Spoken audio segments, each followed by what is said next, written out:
Bismillahirrahmanirrahim. Assalamualaikum warahmatullahi wabarakatuh. Alhamdulillah rabbil alamin, hamdan katsiran thayyiban mubarakan fi. Alhamdulillah teman-teman, berjumpa kembali bersama saya dan ashabul kiram pada kesempatan video Inhat Iqra wa Abah. Insyaallah hari ini kita akan lanjutkan pembahasan hukum huruf individu, yaitu masuk kepada huruf lam dan ra, ya. Huruf lam dan ra. Baik, kita akan masuk kepada huruf lam terlebih dahulu ya teman-teman. Huruf lam, ya teman-teman ya, bisa melihat di sebelah layar kanan saya ini, semoga jelas ya, dan kita bisa belajar sama-sama insyaallah. Bismillahirrahmanirrahim.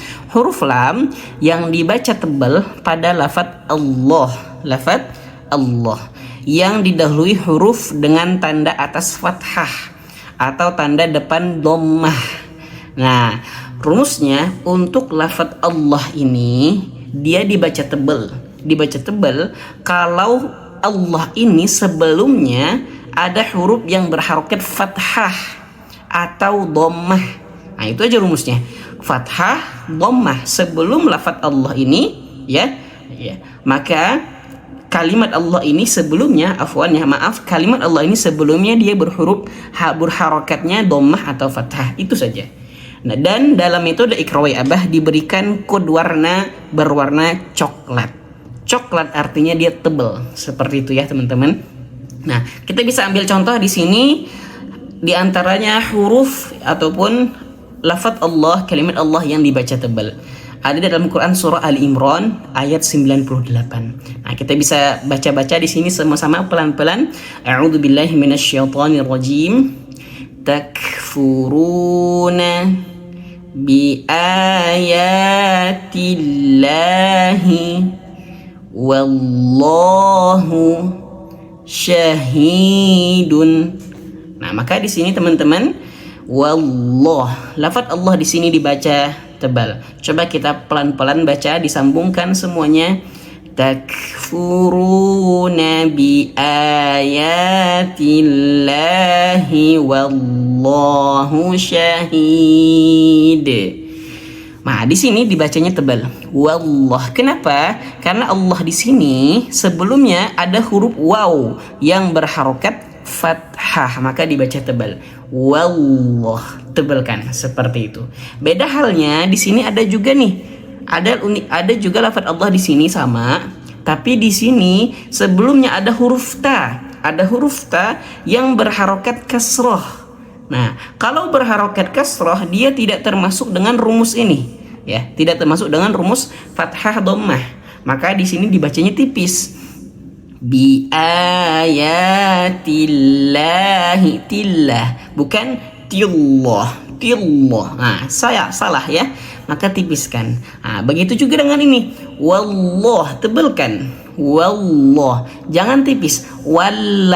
Wallahu syahid, tidak, tapi tebelkan. Nah, itu diantara rumusnya ya teman-teman untuk lam ataupun juga kalau dia dhammah sebelumnya, ya, di lafadz Allah. Begitu juga untuk huruf ro nih teman-teman. Ada beberapa rumus untuk ro ataupun ketentuannya harus kita ketahui ya.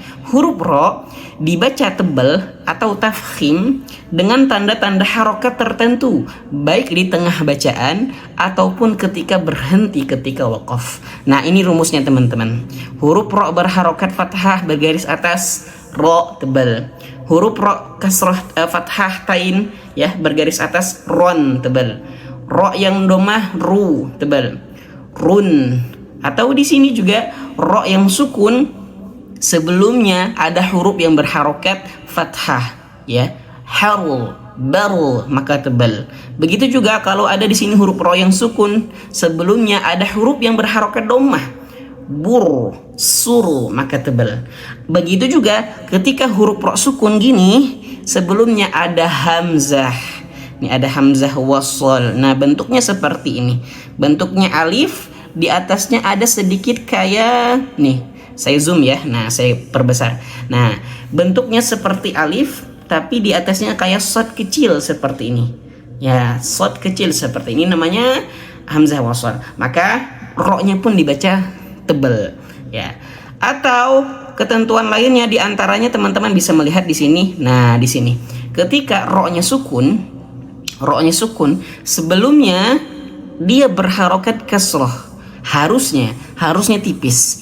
Contohnya misalkan bir, sir. Nah, anggap di sini ada huruf ba, maka ba yang berharokat kasroh bir, maka roknya tipis, bir tipis. Namun kalau di depannya berjumpa dengan huruf ini, nah huruf apa ini? Huruf tebal. Nah, huruf tebal lainnya dan huruf tebal itu berharokat fathah dan dhammah, maka dia dibaca tebal roknya. Gimana? Nanti kita ambil contoh di slide berikutnya ya teman-teman. Nah, ini contohnya. Baik, kita masuk kepada contoh yang pertama dulu, yaitu ketika dia berharokat fathah dan dhammah. Nah, di sini teman-teman kita bisa melihat di sini ada contohnya, di antaranya Quran surah Al-Infitar ayat 3. Ya, kita sama-sama aja sedikit. Wa idzal biharu biharu, tebelkan ru, fujirat wa idzal biharu fujirat, roknya tebelkan, rot. Makanya di sini diberikan warna coklat ya. Kenapa dia berwarna coklat? Karena perhatikan roknya dhammah dan rok yang kedua dia fathah sehingga tebal. Ro, rot, nggak boleh rat. Fujirat, nah jangan fujirat tapi fujirat, seperti itu. Begitu contoh yang lain, diantaranya ketika fathah tain ya, ron. Nah di sini ada Quran surah Al-Ghashiyah ayat 4. Nah di sini tasla naron, ron, tasla naron, ro, ron, tebelkan, jangan naran ya, jangan sampai bacanya tasla naran, tidak ya. Begitu juga contoh yang berikutnya, ketika dia berharokat sukun ya, mati, namun sebelumnya ada berharokat fathah. Nah, di antaranya di Quran surah Al-Fajr ayat 3 ayat 2. Nah, ayat 2. Ini maksudnya gimana? Ini masuk rumusnya ke sini, teman-teman. Nah, di sini. Nah, ini maksudnya di sini. Nih, kelihatan ya? Nah, ini huruf roknya sukun, sebelumnya ada huruf yang berharokat fathah. Ini rumus nih, rumus ketika dia tebal. Nah, contohnya ini. Nah, ada surah Al-Fajr ayat 2. Di sini ada huruf ro, dia sukun gara-gara di akhir ayat. Namun sebelumnya ada huruf ain yang berharokat fathah. Ya, fathah. Maka cara bacanya gimana? Walayalin ashru. Karena ini di depannya ada huruf shin, maka masukkan dulu ke huruf shin, ash, dan roknya tebalkan, ashru. Walayalin ashru. Nah gitu, walayalin ashru. Walayalin ashru. Nah, seperti itu. Ini masuknya kepada rumus yang ini. Nah, ini huruf ro yang sukun sebelumnya berfathah, begitu.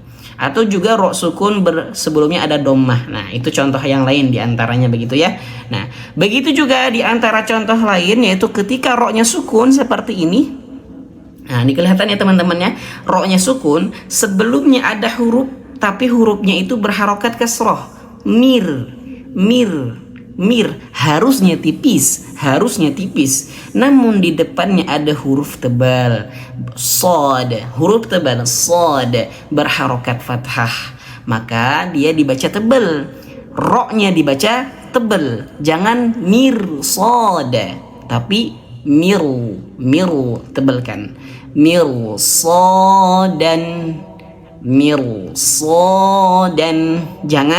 jangan tipis, mir sodan, jangan mir tapi miru, tebalkan, miru sodan, seperti itu. Ini masuk kemana rumusnya? Masuknya ke rumusnya ke sini. Nah, yang ini teman-teman. Nah, yang ini afwan. Nah, yang ini huruf ro sukun, sebelumnya dia ada huruf berharokat kasroh, namun di depannya ada huruf yang ini, diantaranya ada huruf ini, huruf tebal yang berharokat fathah dan dhammah. Nah, ini rumusnya. sehingga dia juga diberikan kode warna coklat. Nah, ini coklat ya. Mirsadan, seperti itu teman-teman ya. Semoga bisa dipahami dan bisa dipraktekkan di rumah ya. Dan itulah untuk huruf lam dan ro tebal. Kita akan lanjutkan pada video berikutnya membahas huruf yang tak dilafalkan. Barakallahu fikum. Assalamualaikum warahmatullahi wabarakatuh.